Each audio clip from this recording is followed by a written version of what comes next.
I would have the Jags in the Cruiserweight next to the Patriots, next to the Buffalo Bills, because I don't think the Bills. I think if the Bills were, I just don't think that the Bills are a heavyweight. That's wild to me. I think Josh Allen's a heavyweight. I don't think the Bills as a team are the heavyweight. This is gonna sound like so much hate, and I swear it's not.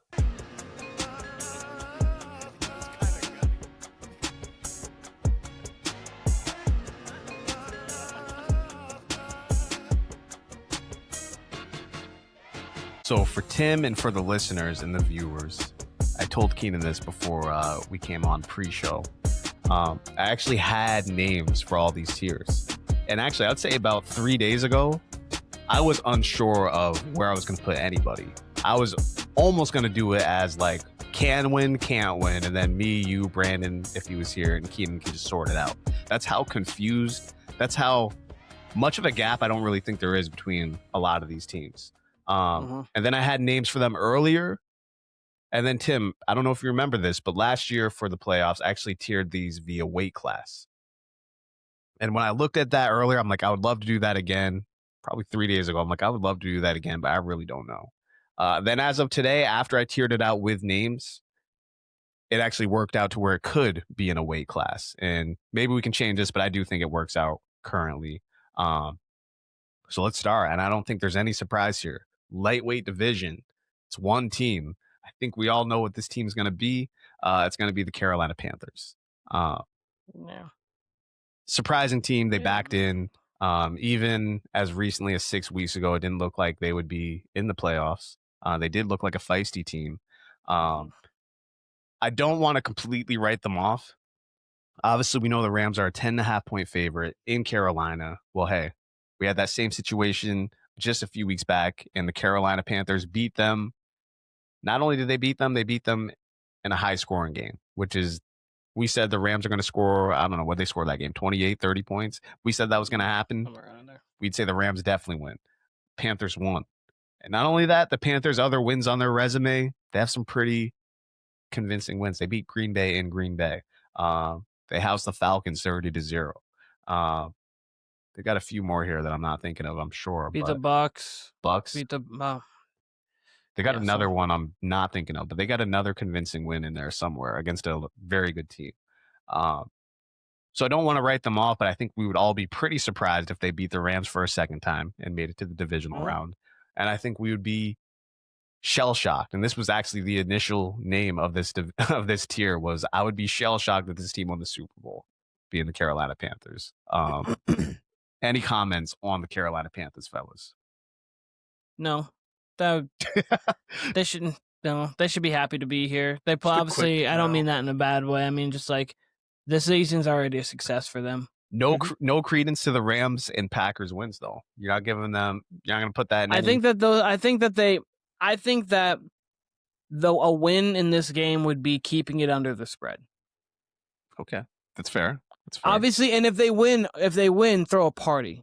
Because like the Rams are going to be people's favorites, like one of the favorites to come out of the NFC. So like if they win, throw a party and you can build on even more. But like, so let me follow up there. Do you think that win against the Rams, just because that was about 6 weeks ago, do you think that was a fluke win? No, I think it was an NFL win. And what I mean by that is during an NFL season, you're going to have highs, you're going to have lows. We don't typically get a lot of undefeated regular seasons. So you have a West Coast team coming East Coast when they're in a position of kind of power where you can, if you lose a game, it's not the end of their season. If the Rams lose a game, it's the end of their season now. So I think that's just an NFL win rather than it being like a fluke. Like they won the game. Stafford didn't play well. So, but I mean, but I don't think it's not one that I'm thinking is going to replicate itself. If it does, I'll come here the next time we podcast and say, I was wrong, number one, but I just don't think it's going to replicate itself. Well said. Timmy. I agree. I think the lights are too bright for Carolina. Whenever we see them on like a primetime game, it just doesn't look too good. They're best when they play at 1:00 on a Sunday with 8 other games going, and that's not going to happen. Best red zone team. So yeah, exactly. Unfortunately, they get a mini primetime game by themselves with the playoff games. So For sure. For sure. Keen, I do want to touch on one thing you said, because I was going to bring up this point, and I think you articulated it well by saying that wasn't a fluke win, but it was an NFL win. And I want to say that because it's how I'm viewing these playoffs and how I feel about specifically this wild card round is a way I've never felt about the wild card round. This doesn't feel like the wild card round to me. It feels more like week 19. Feels like an extension of the regular season. We had such chaotic outcomes, which we do every NFL season, but week to week, you literally couldn't predict anything up until week 18. Usually after Thanksgiving, things balance out a little bit more as far as your top teams. And man, down to the wire, stuff happened that we just couldn't believe. And I have no reason to think that it's going to start being. I mean, look, wild card weekend and divisional weekend, you already get results that you're not expecting, like the Commanders over the Lions last year. We never expected the Commanders. And again, I don't think there's much of a gap between maybe the mid-tier teams to the highest tier teams, right? So it feels like week 19 and the fact that we could get any friggin' outcome this weekend as far as these teams go. Again, yes, all three of us would be shocked if the Panthers beat the Rams again, right, for the second time. But if there was like three other upsets, like I think we've got 4 home underdogs this weekend. And I think our biggest favorite outside of the Rams is like 4 points or something like that. Philly at 4.5. Like that's insane. That does not happen in the playoffs. That does not happen, especially on wild card weekend, where you have that sharp of lines, that close of lines. So I mean, I say that to say, like, there's got to be some upsets this weekend if that's how the books are projecting this, if that's how they're handicapping this. So it feels much more like week 19, extension of the regular season, than it does a separate postseason to me. Shall we move on? Yes. Last year, Keenan, I had lightweight, and then I went right to middleweight. But I have a welterweight division, and it only has one team because I don't know how to grade this team. And I think you guys know where I'm going with this. It's the Pittsburgh Steelers. Did not witness an uglier team this year, and that includes the Carolina Panthers, who can play some ugly ball themselves. I don't think I saw a single game this year where the Pittsburgh Steelers put together 4 quarters of football. And I'll take that back immediately. The Lions game they did, and maybe that Colts game at home. The Lions and Colts are the 2 games that they put together for like really. That's 18 weeks of football, and that's 2 games that I can say, yeah, they put together 4 quarters of football. And that's with Aaron Rodgers, and that's with one of the better coaches in the league, in Mike Tomlin. I actually didn't even think this team was very well coached up until probably week 10, that range. That's why I do value the Lions win a lot, because as we just said, we just all had glowing praises for the Lions, and the Steelers kind of took it to them. Kind of outcoached Dan Campbell a little bit. Looked very well prepared for that game. I did not expect that outcome at all. And we're talking about a month ago now at this point. And again, I just I didn't see enough from the Steelers all year for me to be like, okay, yeah, this is not only maybe not a contender, but they're even a sleeper. I just don't know. That being said, you heard us talk on the pod yesterday. Aaron Rodgers can still sling the rock. Tomlin, yeah, he doesn't have the best playoff history. Wouldn't be shocking if he won a game. They're at home. They're at home against an ugly Texans team. This has all the makings of that. They could actually pull it off, because Heinz Field, I don't think it's even called Heinz Field anymore, but Pittsburgh, that is a real home field advantage. It's a tough place to play. It's a tough place to kick. It's a tough place to score points, and it gets real loud in there. How do you guys feel about the Steelers going into the postseason? I like them. I like them. Well, I do. I mean, sorry, I don't love them, but I do like them. I mean, other than the Panthers, I like every team, to be quite honest. Like, I like something about every team. That doesn't mean I think every team has a chance to win the Super Bowl. Can I ask you what you like about the Pittsburgh Steelers? I think with DK, towards the back half of the season, they were starting to build an identity. I really think that DK Metcalf being out for those 2 games, or for the last 2 games, is kind of what also led to the offense being as anemic as it was. I know at times that they were. And then I think in the Steelers game, or in the Browns game rather, they just psyched themselves out with changing an entire game plan to stop Myles Garrett, like getting a record, which I think is unnecessary. So I felt like they thought they were good enough to where they could kind of change up a game plan and they would be able to beat a team like that, and it was a hiccup for them. So I like the way they played against the Ravens, even though the Ravens obviously could have won that first game. Well, Isaiah likely, but I did like how they looked in that game. Then they played the Dolphins on Monday night, and they looked pretty good against the Dolphins. And they played the Lions, and they looked pretty good against the Lions as well. So they were starting to build a true identity. Aaron Rodgers was playing some of the best football he has played this season. And so I like them. Jalen Warren's good out of the backfield with Kenneth Gainwell. DK gives them an actual receiving threat. Hopefully TJ Watt can remain to be healthy and get back into shape a little bit, because I know he was still laboring a little bit, obviously coming off of a collapsed lung, I think, punctured lung, whatever his problem with the lung is. Obviously it's a lung. So I like them. I don't love them. I don't think they can go on a run, but I do think they're live in this game. I never thought I would say this, but I also like the Steelers this year. Interesting. I kind of like their playoff picture. I think that they can beat Houston. I think that game could be a very low-scoring defensive game where neither offense looks great. And, it just takes one touchdown to really get there, where we get like a 13-10 game or something. That would not shock me one bit. And that's kind of a lot of the games that Pittsburgh has won, especially when it comes to like AFC North games. Yeah. They're at home in the cold, Houston on the road. Like, there's a lot of factors that come into that and say, I could easily pick the Steelers to win that football game. And then I think the next toughest game they would play would be against the Bills, but the way I'm picking it, I just wouldn't see it happening until the AFC Championship game. So I could see them going on a run. I could see them going all the way to the AFC Championship game, and that wouldn't shock me. I wouldn't say that they're super far behind all these other teams. I definitely think I would pick the Bills and the Jaguars over them, but then I think the Pats and the Chargers, I think they're in the realm of those two teams. So Interesting. Real quick, breaking news here. Trae Young just got traded to the Washington Wizards for CJ McCollum and Corey Kispert.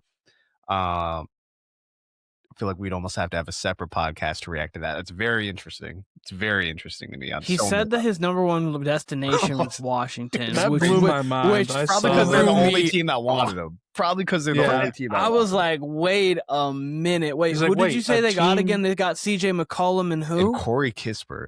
So they didn't even really get a haul. I'm sure there was draft picks in there. But there has to be draft picks in there. But I mean, basically Atlanta said, hey, Jalen Johnson, here's the keys. I mean, he was already pretty much had the keys, but like, here are like the keys. And then now you've got CJ McCollum, Dyson Daniels, Jalen Johnson. Like, I don't mind. I kind of like the fit with CJ. I'm glad we got CJ back. I like it. I just feel like I need to see how many picks they got before I can really evaluate the trade.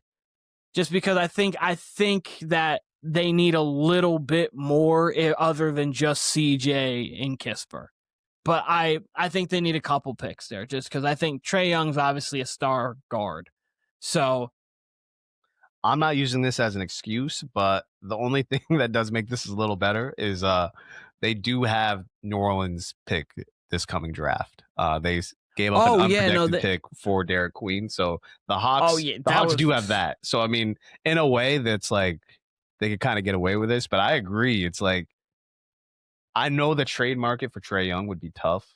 Like that's what people around the league were saying, apparently, whatever. But if you would have told me it was CJ McCollum and Corey Kispert tough, that seems insane to me. I mean, Trae Young has faults, but I feel like you can get more. That feels a little light, and it just feels like, and that feels a little light. But I mean, Kispert can shoot, McCollum's a bucket. But he doesn't have to be the number one option kind of thing. He can play off ball. He can, but he can get you all. He can create offense when you got guards that go to the bench. So you really can build this thing around Jalen Johnson. So I actually don't hate it. especially if Shea can actually develop into like the player that they expected him to as a number 1 pick. He's had games this year. He's had some flashes, but overall it's been a little bit of an up and down campaign to start his career. But overall, I think that I think it's interesting. I just need to know how many picks they got or what they got for picks for me to really feel like, oh, they won, didn't win, or if they didn't get any, then maybe they're just Trae. But maybe that's how their league's viewing Trae Young. But the league will tell you. The league will tell you how good you are. So, some degree. To some degree. I mean, you could prove the league wrong, obviously, but like we've seen some outlandish trades, and we've seen some just. Oh, I mean, we watched Luka get traded, but like it's very GM dependent. I would say on the receiving end as well. I kind of like this for Washington. I mean, they're still rebuilding. They're still young. I think Trae Young's a legit guy. I think that can help Trey Johnson out a lot. He's really just like kind of more of a shooter, like actually rather than being a full creator. That's the one thing that like in his game. So I think that along with Alex Sarr, he could really open up Alex Sarr a little bit more. So it's interesting for Washington. Keyshawn George is another guy who's got a lot of talent out of Miami. So that team, Trae Young might be able to round that team into the Chicago Bulls, aka a perennial play-in. For sure. So which the Hawks were perennial play-in too. So yeah, I mean, it'll be true. Like he may be able to round them into a perennial play-in, and maybe they could develop this year with something. But we'll see. So two things.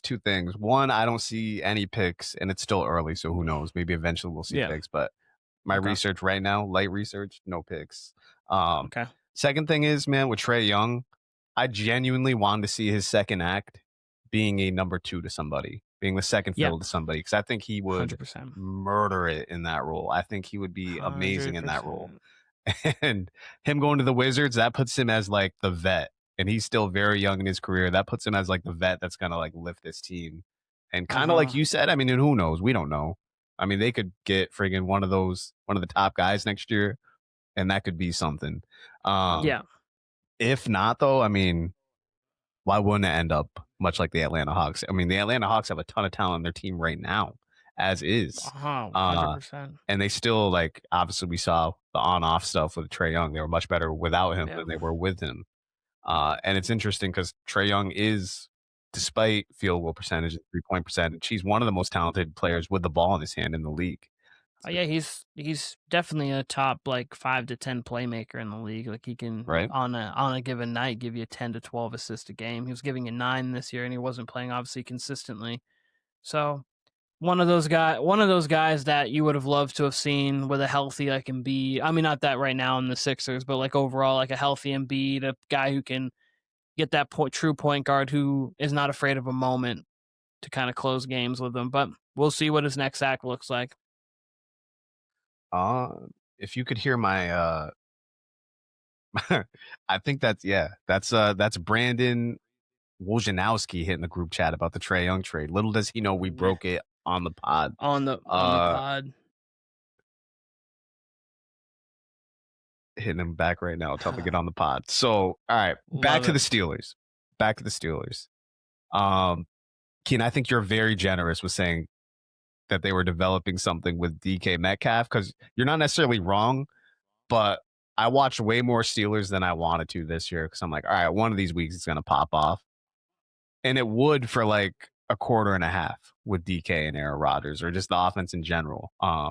With Darnell Washington, even they got stuff out of at the tight end position. He's like a friggin' 6'0" lineman. The reason why I hate this team so much to watch them is just because they are so inconsistent and so ugly. But I do agree with both of you guys. I think they could win against the Texans. And I think if you get enough momentum and you get enough blocking for Aaron Rodgers, you could create something there if your guys can get open. I do like the run game, though. I do like the combination of Warren and Gainwell. I think that has looked good. You've got real Steelers voodoo. You've got real Tomlin voodoo, and stuff happens when you play at whatever their field's called. I call it Heinz Field, whatever it's called now. They got a real home field advantage. So as much as I don't like this team, as much as I don't think they're a real factor, I can't rule it out that they would go on a run. I can't rule it out. I cannot rule it out. But I hate watching them. I hate watching them, and I kind of weirdly I'm excited to see how they look because I hate watching them in this league. Let's go to middleweight though, because we had an extended break there with the Trae Young news. All right, so middleweight, I have 4 teams. The middleweight division includes the San Francisco 49ers, the Chicago Bears, the Los Angeles Chargers, and the Green Bay Packers. I agree with all 4 of these. I think that this middleweight tier is their absolute pinnacles, the championship game, a very happy outcome's a divisional round. They all can get clipped in the first round, except for the Bears and the Packers play each other. So one of them has to get there. But like, if they were obviously not all playing each other, all 4 of them could get clipped in the first round. And you're not surprised. So I agree.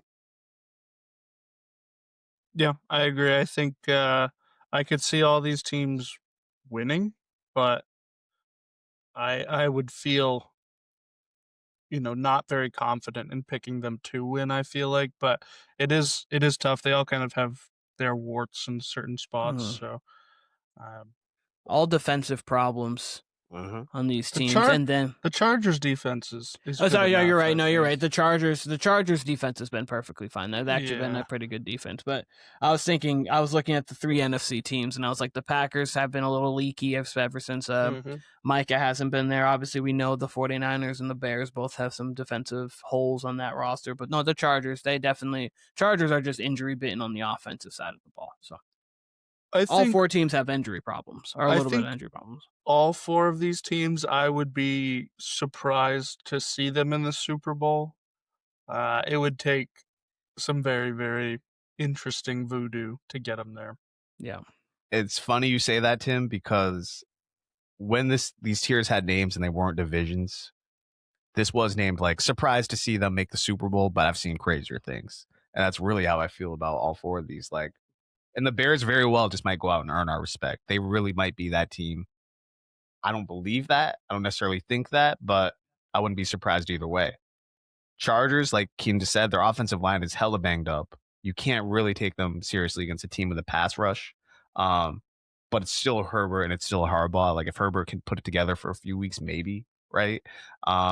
Then Packers, that Mike injury happened at the worst time. You can't really coach that defensive lineup the way you'd want if that was a week 8 injury compared to when he got injured. Niners, they've been banged up all year. As I've said, though, I do like how Saleh coaches that defense up. So they're very dependent on if they can get a turnover or 2. If they could force Philly, which is extremely hard because they take care of the ball so well, if they could force Philly into a track meet, Niners going to have a chance. And at that point, like if they can land, are they the 7? Are they straight up the 7? The Packers or Niners? Niners are the 6. Niners are the 6. So Packers there's are 7. Technically a way that it could get a home game, but not likely. But if they can Packers get out, are only allowed to be the 7th seed.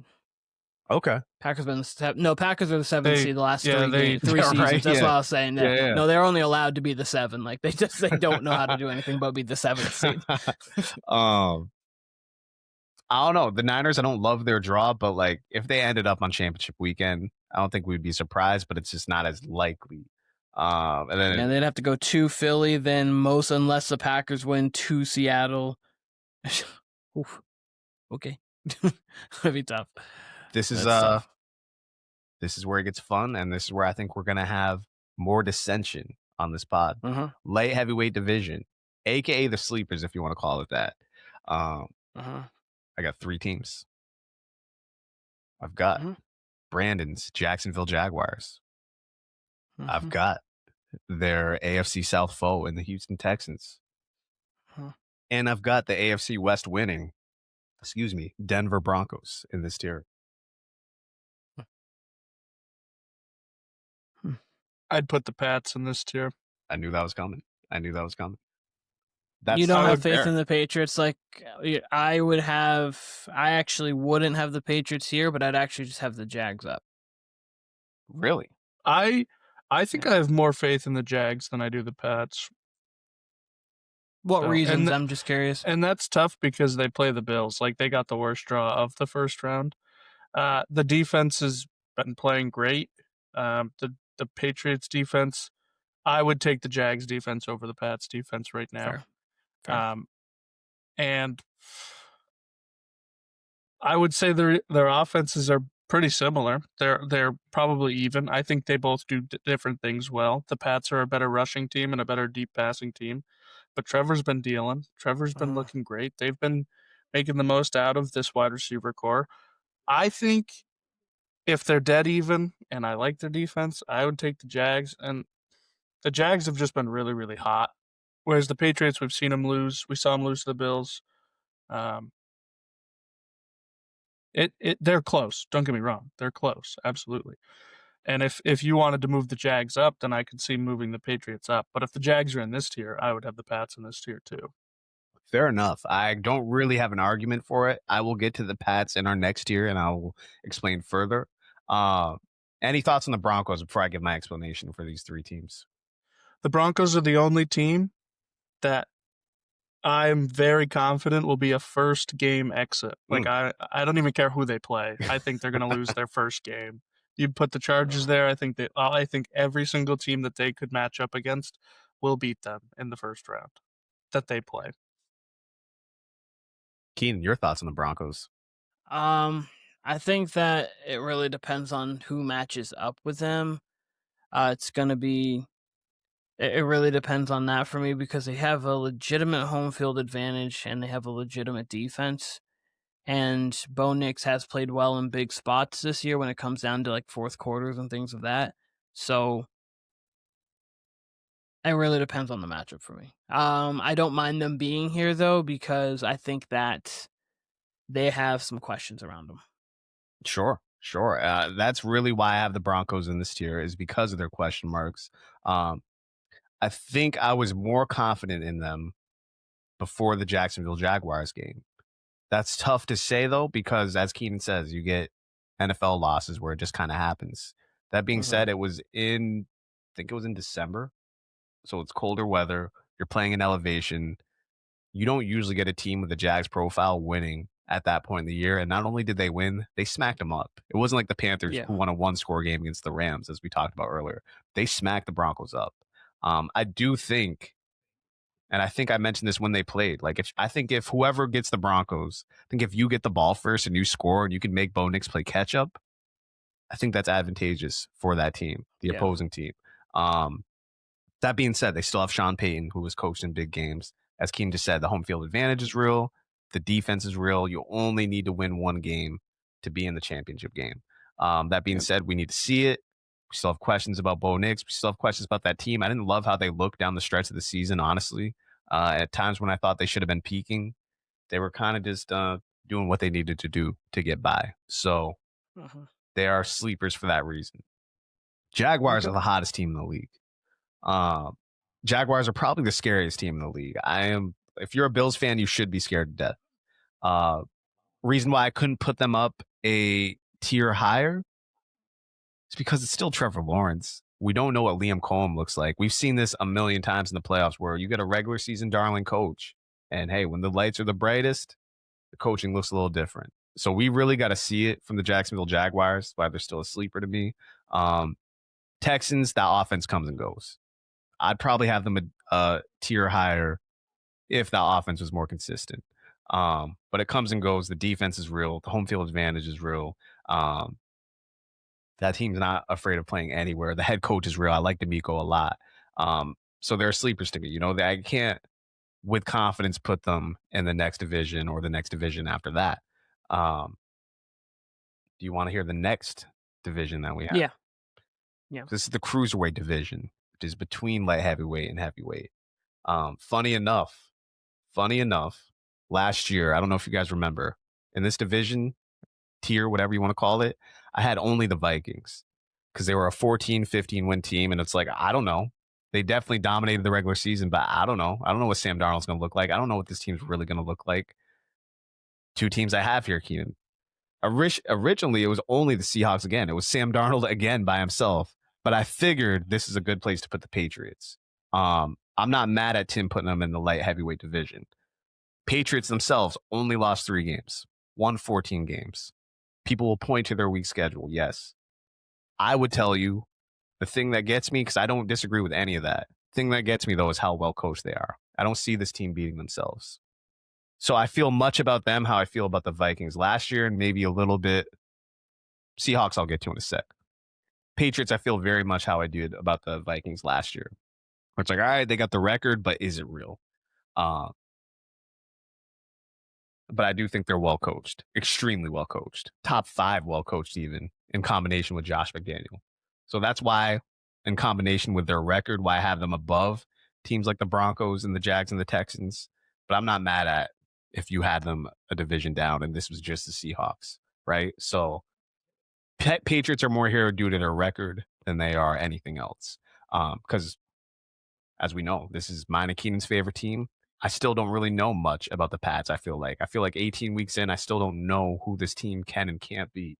So, and then the Seahawks, I think they're the real deal. I think they were on the short list of best teams I saw this year. But to put them directly in the heavyweight division, put them directly in yes, these are one of the favorites, even though they are. I think they might be the second or third favorite right now. Our best odds to win. They're the number one. They're the odds-on favorites. That's crazy to me. That's insanely crazy. I know I think they're plus 425, which isn't even that far. Yeah. No, exactly. With some of these odds for winning the Super Bowl, I think the Bills are 10-1. I think the Texans are 12-1. Take those. Absolutely take those, because I mean, that to me is a better bet than taking the Seahawks. And I love the Seahawks team, but I can't get all the way there and put them at heavyweight, right? Even if I think they're at this moment probably better than the Eagles. Doesn't mean I'll take them head up against the Eagles, just never know. And we might see that matchup. So what do you guys think about these two teams in this division/tier? I would have the Jags here with the Patriots, and I would have the Bills here as well. That's very interesting. And I would have the Seahawks in the heavyweight. That's crazy to me. I think the Bills... The Seahawks do... The only reason why we're questioning the Seahawks is Sam Darnold, and I think that Sam Darnold can play decent as long as he doesn't heavily turn the ball over. And we watched him turn the ball over 4 times against a Rams team who was clearly in the heavyweight and they were a field goal away from winning that game on the road. So I think the Seahawks are as live as anybody to win it, to get there and win it. And so I would have them in the heavyweight, and then I would have the Bills down because I think the Bills have legitimate questions about them. I gotta say though, sure they might have questions, but the Jags haven't done anything to earn the respect of at least the Seattle Seahawks, other than their win streak, right? And I guess you can make the same argument about the Seahawks, but I mean, I have the Seahawks higher than the Jags. I have the Jags in heavyweight, and I have the Seahawks. True. Not the Jags. Sorry, I have the Jags in cruiser, and I have the Seahawks in heavyweight. So I agree with you. I don't think that the Jags should be rated higher than the Seahawks, but I don't have. I would personally, I'd have the Seahawks ahead. They have one game to get to the championship game. They've got arguably the best home field in all of football. Their defense is as live as any defense in the NFL. They can run the ball. They have receivers. They have good coaching. They have Brandon Petty. So they have about everything. Best time. They have about everything to me. So I would have the Seahawks in the heavyweight. I would have the Jags in the cruiserweight next to the Patriots, next to the Buffalo Bills, because I don't think the Bills. I think if the Bills were, I just don't think that the Bills are a heavyweight. That's wild to me. I think Josh Allen's a heavyweight. I don't think the Bills as a team are the heavyweight. I gotta say that's wild to me. The Bills definitely have question on defense. Don't get me wrong, but gun to your head, I think I'm gonna take the Bills over most teams in the AFC. I mean, I do think the Jags can definitely beat them. Don't get me wrong, but the Bills have actually, out of the AFC teams, out of all these AFC teams, who's actually been in big games? The Bills. Who's actually won big games? The Bills. By default, I feel like won the big game. Have won the big game, sure, but they've actually been in big games. We can't say that about the Broncos. We can't say that about the Jags or the Texans. We can't say that about this iteration. Divisional round's a big game. Sure, but what they do? They lost Chad Henne in that game. Brandon knows about that. Yeah. I mean. Yeah, I'm saying Bills have gone halfway. Bills have gone toe to toe with the Chiefs in real games. I mean, and lost all of them, and lost, but they are by default, with no Chiefs, no Ravens. They are by default the best team in the AFC, even with your record being what it was. they're the safest bet. And honestly, like even during the year, I know you say like you don't like their defense, this and that. I mean, they were, even with their record, I thought they were probably the most dangerous AFC team I saw all season. Tim, we'll let you react. We'll let Petty react too, because I'm talking a lot here. I thought it was funny earlier. You said you can't put the Jags up because you don't know what you're getting with Trevor Lawrence. I feel the exact same way with the Patriots. That's fair. I don't know what we're going to be getting with Drake May. Like, yes, he's an MVP candidate, but he has never played in the postseason. 100% fair. This is the second year of his career. Like, that should be the argument on why they should be lower. I'm willing to move the Pats down. Okay. See, I just think that I would have the Jags I'm up. also willing to move the Seahawks up because I agree. I feel like the reason why they're in this tier is because, like you said, I don't know what I'm getting from Sam Darnold. This was the argument last year. This is why they were in that tier. This defense is better than it was last year. I think Mike McDonald is a better head coach defensively specifically than Brian Flores. I think they're pretty close, but I would say he's a little bit better. And I like Clint Kubiak a lot more right now.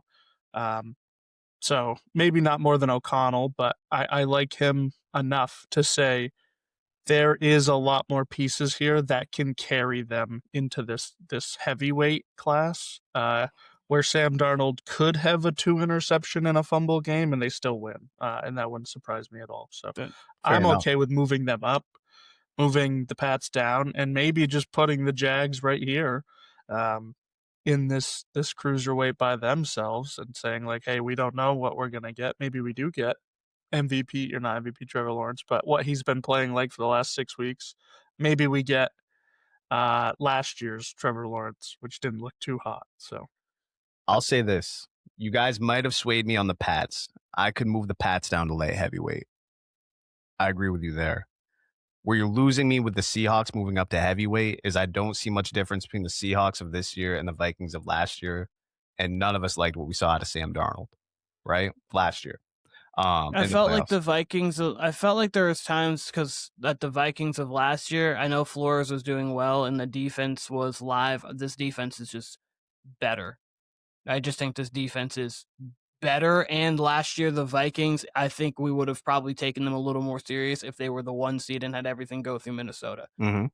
That's fair. So that's completely fair. So when they lost last year against the Lions and a must have it for the division, this year they beat the 49ers and a must have it for the division. And now everything flows through Seattle. That's why I have them in the heavyweight, because they've shown me a little bit more than the Vikings did last year. Plus, with the last 2 weeks of the season last year, Sam Darnold did not look good. He looked bad. There was a big narrative on when the season was on the line. Sam Darnold looked bad. He looked bad the last 2 weeks of the season and in the playoffs. He looked damn good against the Rams. Like in that overtime, he looked really, really good. Like he looked like he was in command, knew exactly what he was doing. He looked okay against the 49ers, but he didn't look bad against the 49ers. But that's I think that's all they'll mostly need. Exactly. To be if honest, if he just doesn't turn the ball playoffs. over and 50% on third down, I think that the Seahawks easily can compete. So that's why I'd have them in the heavyweight, and I think that they're just like, for me, I have Buffalo down. I'm lower on Buffalo than you guys are. Listen, you guys aren't wrong with everything you've said about Seattle.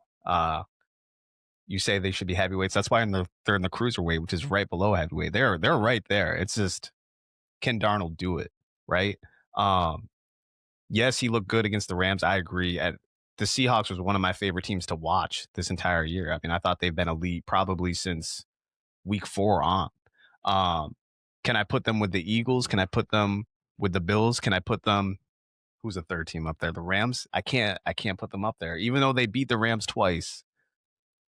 We still got to see. They lost once, won once, but yeah, it was pretty much. Oh, true. Yeah. True. I think they can. Can I put them there with the Rams? Yes. Can I put them? I think they're better than the Bills, and I think they're better than the Bills. Don't get me wrong, but I mean, I think the Bills have earned our respect to be heavyweights. That's all I'm saying. I don't think this iteration of the Bills is much different than any other iteration that's made the playoffs before. I agree. I would keep the Bills in the heavyweight class, and I'm a little lower on them than you, which I'm is fine. taking the Eagles out of the heavyweight class. that one we saw. Defense, we saw that one coming. Defense, keep the defense there. And then just for the offense, it's like, what hurts do we get? Do we get moderate hurts? Do we get bad hurts? Do we get like first half good hurts, second half bad? Or first half bad, second half good? We have no idea. That's the real cruiserweight right there, is like, who is Jalen Hurts? Is he top 5 Jalen Hurts, or is he 18th overall QB looking Jalen Hurts? And if you have the Bills as a heavyweight, I think it would be. I don't think you can take the Eagles out of heavyweights. Eagles are there as respect. I got to hear, Kim. What's your real case against the Bills? Because I haven't. You said they got questions, but they are terrible against the run. I think that they're fine against the pass. A lot of teams will just run on them. Weapons-wise, I mean, they don't really have a lot of great pass catchers. They have a great running game. They have a great running game in Josh Allen and a great running back in James Cook. Is this not the same pass-catching core that they had last year? Like, who's different? I'd say across all their iterations of these playoff teams. I agree think with you, offensively they are the same team. Their run defense to be honest with you, last year I was hopeful that the Bills were going to beat the Chiefs, but when it came down, I mean, obviously the Chiefs ended up winning, and I thought that this defense was a little better and the offensive line was better. So I just don't think that this Bills team is as good as they were last year, and I think that there's a lot of good teams. So I think they're live to win games. I'm not saying that they can't win. I just have them right. I have them right next to the Jags and the Patriots as the 3 best teams in the AFC. I just think that it's a toss-up between all of them, and they're not ahead of them. That's really all I have. That's the only difference between. I don't think that, obviously, they're not like a lightweight or bad. I just think that Jags, Patriots, Bills, same level teams. You can tell me the Patriots beat the Bills, Jags beat the Bills. I get it. You could tell me the Bills beat the Jags, Bills beat the Patriots, especially because both of the games will be at the home stadium of the Jags or the Patriots. And I would say, okay, both ways you could tell me on it, and I understand all of it, because you would see the warts from the Bills this year coming maybe to bite them, or you could see the greatness of Josh Allen putting them over the top.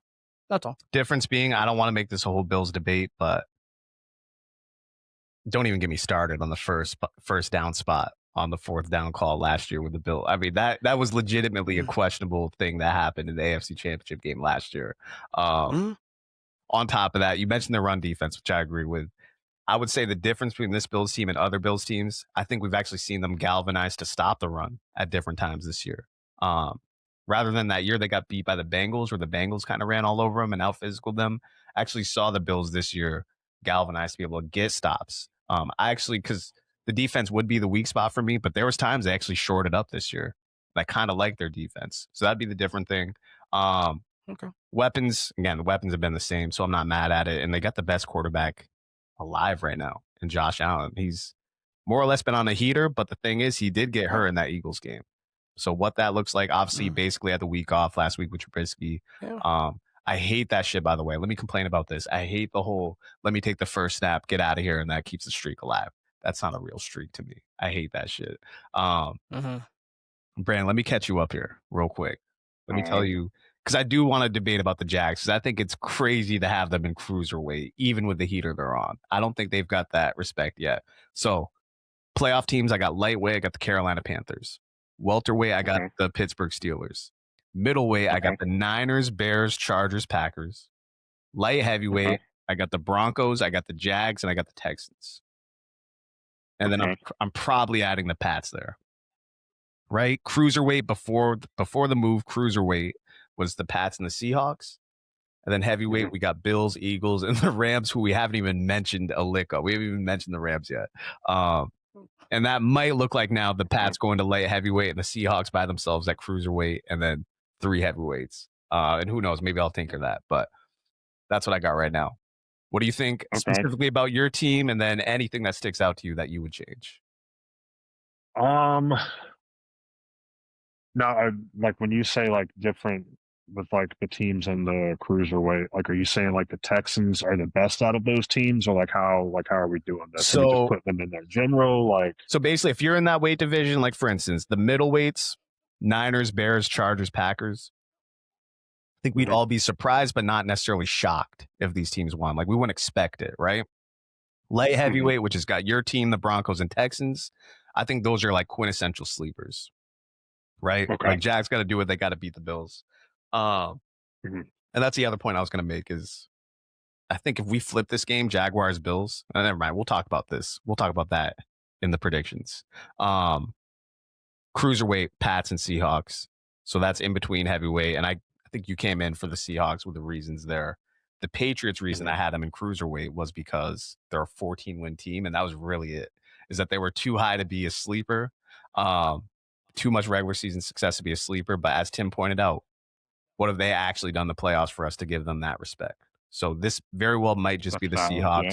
And the Seahawks, the only reason the Seahawks, I don't have them at heavyweight is because of Sam Darnold. So that very well might look. So yeah, there's not any necessarily rankings to these teams. They're all kind of like what chances you have to win it and so forth. I like that. I'd probably move the Niners up like a tier. Like I think even with like the defense, like I think they have enough on offense to where they get I think if they get into a shootout with a lot of teams, I think they have enough, especially if like Pearsall's healthy, Jennings, Kittle, like a healthy McCaffrey. Like I think they have enough to where they can get to shootouts with teams and like beat a good majority of them. I understand the Rams game and stuff, but I think the Niners are better than those teams in that tier. With Chicago, Green Bay, and you said the Chargers, right? Yeah, Chargers. Okay. Yeah, I think that me personally, I think the Niners are better than those teams. I'm okay with the Seahawks being where they're at because I do agree because if they lose, it's going to be because of Sam Darnold. I think the defense is obviously the best, if not one of the best defenses in NFL, and good running game. He's got good weapons. Like I think if they lose, it's because Sam Darnold. And like you said, we saw this last year with the Vikings. Like Sam Darnold could definitely implode and have a 3-4 interception game. So I'm fine with them there. And then I'm fine with Buffalo being heavyweight. I am kind of like with Keenan, I'm down on Buffalo. But I do think like with the playoff experience, like, and with it being Josh Allen, like I think Josh Allen's going to be able to kind of elevate the team. But I have no issues other than those two teams. Like I think everybody's properly placed, it feels like. Okay, so you'd move the Niners up, and then what was the other one? I think it was keeping everything else. Yeah. How do you feel about the Patriots being a cruiserweight rather than so above light heavyweight? How do you feel about the Patriots being in between heavyweight and light heavyweight? I'm okay within there or at light heavyweight or whatever the tier below it. Like I think either way, like if you want to move them down because of like no playoff experience, then I'm cool with that. Like that's something that I'm okay with. If you want to keep them there, again, I'm also cool with that. They did win 14 games, so they were one of the best teams in football this year. So again, I'm cool with it either way. I think there's a case to be made that either one of them, Facts. With the Patriots, they have more coaching coaching and big playoff game experiences, which helps them out compared to say the Jags or like the Bears who have like newer coaches. So like that, obviously the players don't, and it's a players game because obviously Josh McDaniels is not throwing the ball for people, but he can put people in the best situations possible. I'm not saying that as a young coach or a new coach you can't do that, but you have a coach who has been in legitimately every situation you possibly could want to be in, and then a head coach who has played in multiple big games and coached in multiple big games. He has gotten to an AFC championship game and gotten to a 1 seed as a Titan. So I think that the coaching experience there can give them a little bit more of an edge over some of these other teams. But again, it's a player's game. It's not only a coaching game, but coaching obviously matters, but it's a player's game too. They still have to go out there and execute. So I get both ways of it. And to me, I would have, as I've already said, I'd have the Jags, Bills, and Patriots all in cruiser. I think what I'm going to do, I think I might move the Pats down for the official list. I might move the Pats down, keep the Seahawks at cruiserweight. You guys convinced me a little bit to where I can move the Seahawks up, but like we've been saying, if they're going to lose, it's probably going to be because of Darnold. So I feel like I got to keep them at cruiserweight. I might move the Pats down, and then our top 4 would be the Bills, Eagles, Rams, and then Seahawks and cruiserweight, still being kind of that 4, but your division down, and then move the Pats down to light heavyweight with the other AFC teams. The one team out of all this that we really didn't talk about was the Los Angeles Rams. How do we feel about the Los Angeles Rams going into the postseason? I'll go real quick. I mean, I feel the same way about them that I did 8 weeks ago. Like, I think they have as good as a chance as anybody. I think the defense kind of will get right again. I'm not really worried about the defense. Like, they have a lot of top tier talent on that defense, and they've got a lot of guys that really get after the quarterback. And that really matters in the postseason. We've seen it before. Plus, too, I mean, you've got Matthew Stafford leading the way. Like, as long as you keep him upright and protect him, like, I really don't think you're going to have too many issues. They got a 2-headed monster in the backfield with Blake Corum now, with Kyron Williams. I also think the addition of Devontae, like, I think that's gonna matter more now than what it did in the regular season. Because obviously playoff experience, obviously too, that takes a lot of attention away from Puka Nacua. I actually think they get Tutu Atwell back, or maybe they've already got him back. I know he's been banged up majority of the year. That's their field stretcher. I actually think he'll make a couple of plays in this postseason. So with them being a heavyweight, it's like, I'm completely okay with it, because I do think I think they're one of the best teams in the postseason. And I think a lot of people kind of see them as, what are they, the 6th seed, correct? 5th. Okay. I think a lot of people see that and they're like, oh, it's the Rams, like, whatever. But I think as a 5th seed, like, I think that's going to sneak up on a lot of people. I'm there with the Rams. I think defensively has been where their biggest question marks have been, but I do think that they have enough playmakers, and that if they have to get in a shootout, they'll be okay in the shootout. they'll be okay in the shootout.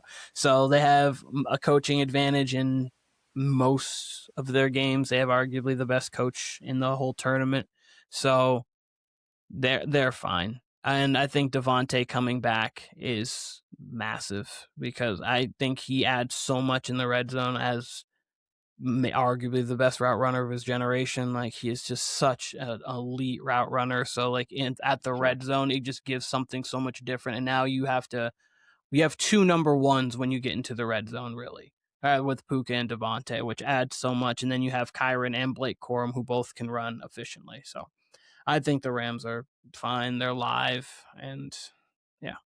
Timmy, what are your thoughts? It wouldn't have surprised me if Vegas came out and had their odds to win, like, dead even with the Seahawks, to be completely honest. They're there. They have the offense, they have the defense, they have the coach. I feel like a lot of their games that they lost this year were, like, scenarios where everything that needed to go wrong went wrong. So I think they could easily put it together. I do kind of like their path. They obviously get, like, the easiest opening week against the Panthers. They could easily cruise to a big win.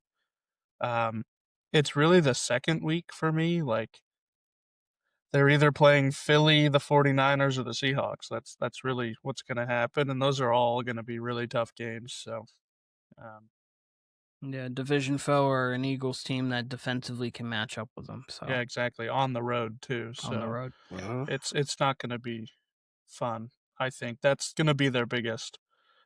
Besides, obviously, the championship game, that'll be like the real tough. It's going to be a tough run. But the opening week, at least they get a good game. So unless the best bet would be if the Bears win, the Niners win, and they win, because then the Niners will be heading to Seattle and they would be heading to Chicago, which would be the best bet for them, because they could torch a Chicago defense. But if the Packers won and the 49ers won, then they would host the Packers, right? Yes, because they would host they would host the Niners. The Niners, yeah. But even still, they would host the Niners team. That would be, it's interesting. But all right, well, I gotta say, the Rams probably top to bottom, probably the most complete team in the league. So I agree, but I agree with what Keenan said also. you can throw on them. You can run on them. Like, you can get big plays on the Rams randomly, it seems, though they do have a ton of defensive talent. And like you guys just said, it's a tough road. It's going to be a tough road. But weirdly, I think they're built for it. We saw them kind of go toe-to-toe in Philly in the snow. It was not a good weather game last year when they faced Philly in the divisional round. I do want to say, Brandon, you convinced me. I actually moved the Niners up. I didn't put them in light heavyweight. I made a super middleweight division for them. So they're right in between middleweight and light heavyweight. Because I do agree, like, they're probably more well-equipped than the Chargers, the Bears, and who the fuck else was in that division? Packers. They're more well-equipped at this point. And you know what? You could even convince me of putting the Packers up there with the Niners. But I feel like the Niners have showed a little more with their postseason history. Fellas, any final thoughts? No, not at all. I'm excited. My only final thoughts is that the Atlanta Hawks got fleeced. They got fleeced. No picks. Seems like that's crazy. Teddy, what are your thoughts? We had hell? a little mini breaking news segment for Trae Young, pretty much when you texted us. What do you think about the trade? Yeah. I saw that and I was like, damn, like I looked to like you get an old busted ass CJ McCollum and then you get I think Corey Kispert was the second player, which is like that's great and all, but like I saw that and I was like, damn, like I couldn't help but think like you could have gotten more for him.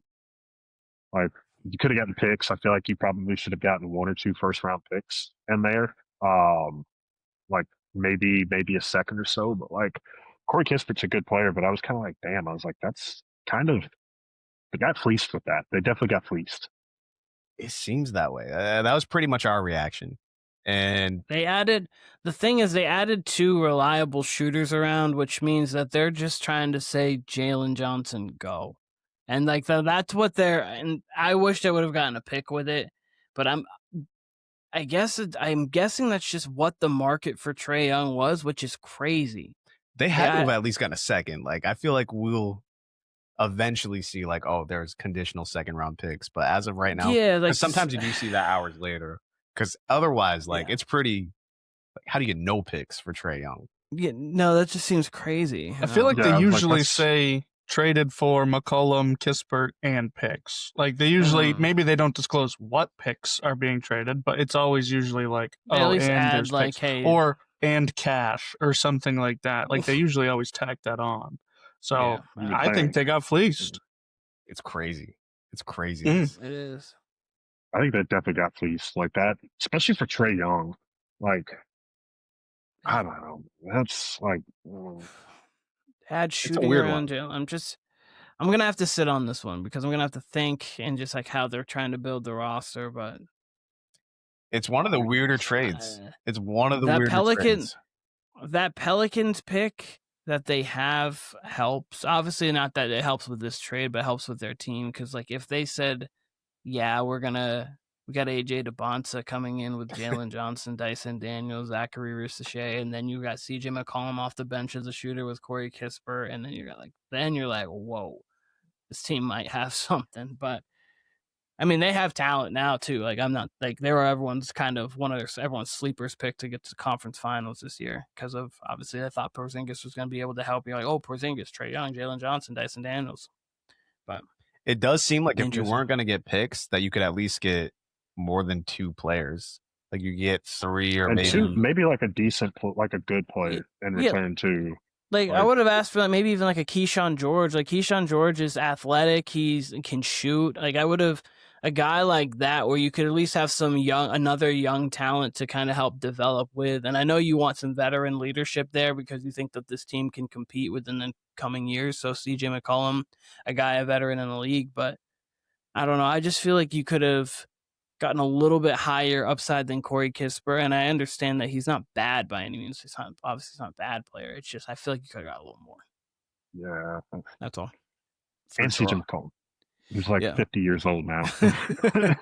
He can shoot still. He'll let the thing fly. He'll let the thing fly. It's almost like they were literally like, all right, let's replace his playmaking somewhat with CJ and let's replace his shooting somewhat with Kispert. It's like, I don't know. My thing is like, go ahead. No, I was going to say those two still don't add up to what Trae does.